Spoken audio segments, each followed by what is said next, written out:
Mga kaibigan, mga kababayan, ngayong araw po ng Sabado, September 22, update po tayo sa lagay ng ating panahon. But before that, please huwag po munang kalimutan, i-like at i-subscribe po ang ating YouTube channel for more weather updates. Maraming salamat po. Mga kaibigan, patuloy pa rin po nating minomonitor at binabantayan po ang pagkilos nito nga pong si Tropical Depression Igme or Bagyong Igme. And as of now, ito po yung milayong 610 kilometers dito po sa may bandang northeast of Itbayat, Batanes. So huwag kayong mag-alala mga kaibigan, mahina lang naman ito na bagyo, no? Hindi ito ganun mamiminsala sa ating bansa.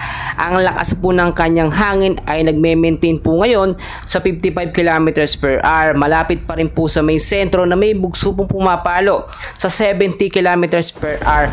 Pa northwestward po ang kilos mga kaibigan sa bilis po na 15 kilometers per hour. So kung makikita at mapapansin nyo mga kaibigan, kahit mahina po etong si Tropical Depression Igme or Bagyong Igme ay nakataas pa rin po ang signal number 1 dito po sa lugar ng Batanes.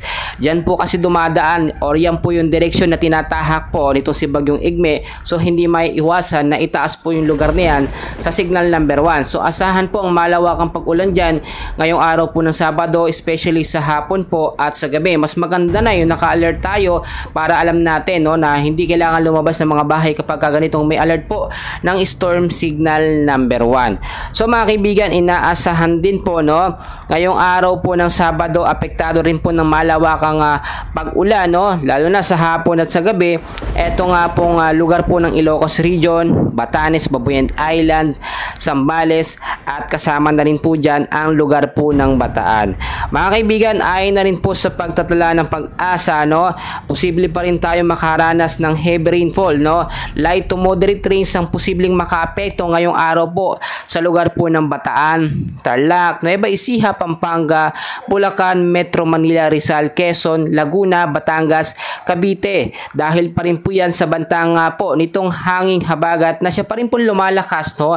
At eto pong si hanging habagat, patuloy din pinapalakas nga po. Eto nga pong si Tropical Depression Igme. Pero kung makikita nyo naman sa ating radar, maintain lamang sa 55 kilometers per hour etong si Bagyong Igme. At hindi na po ito lalakas mga kaibigan. Inaasahan din po pagpatak po ng araw ng linggo, hapon po alas 2 ng hapon, etong si Bagyong Igme ay lalabas na po ng ating Philippine Area of Responsibility na magkakaroon na naman po ng layo, no, na 510 kilometers north of Itbayat, Batanes. Sa labas na po yan ng ating bansa. So wag na po tayo mag-alala mga kaibigan. Kung mapapansin po ninyo, ay na rin sa pagkatala ng pag-asa matapos pong mabuo ang 5 bagyo na magkakasunod. Ito pong si Enteng, si Ferdy, si Hiner, si Helen at yung ngayon nga po si Igme, no. Wala pong nakikita na panibagong bagyo na papasok nga po sa loob ng ating Philippine Area of Responsibility sa mga huling linggo po ng Setyembre. So maging kalmado tayo mga kaibigan.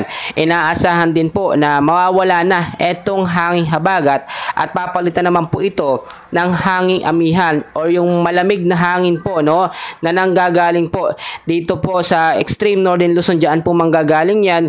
Yan na pong hudyat. Pag lumamig na ang ating hangin, ibig sabihin yan, amihan season na po mga kaibigan. Mararamdaman na po natin ang simoy po ng Pasko. So mga kaibigan, yan lamang pong update sa ating lagay ng panahon. Mag-ingat pa rin tayo ngayong araw ng Sabado sa banta pa rin ng pag-uulan. And please huwag kalimutan mag-like and subscribe sa ating YouTube channel. Maraming salamat po.